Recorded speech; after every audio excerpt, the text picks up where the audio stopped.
नमस्कार, मी रुशाली यादव सारंग। या बुलेटिनमध्ये आपण बातम्या विस्ताराने पाहणार आहोत। बुलेटिनच्या सुरुवातीला महत्त्वाची बातमी।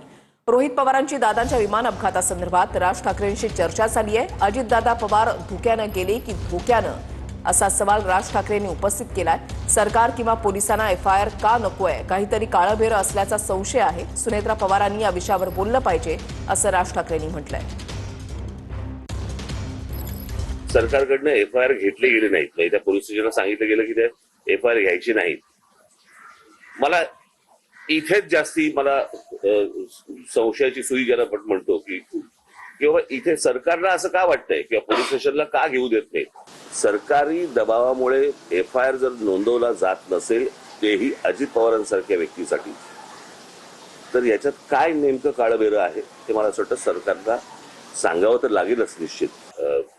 अपघात धोक्याने झाला का धोक्याने झाला हे अजूनपर्यंत महाराष्ट्राला समजत नाहीये।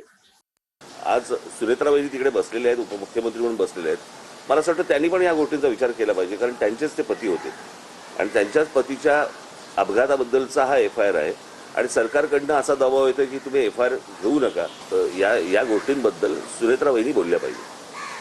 मुख्यमंत्री तर बोललेच पाहिजे, पण सुनेत्रा वहिनी देखील बोलल्या पाहिजे।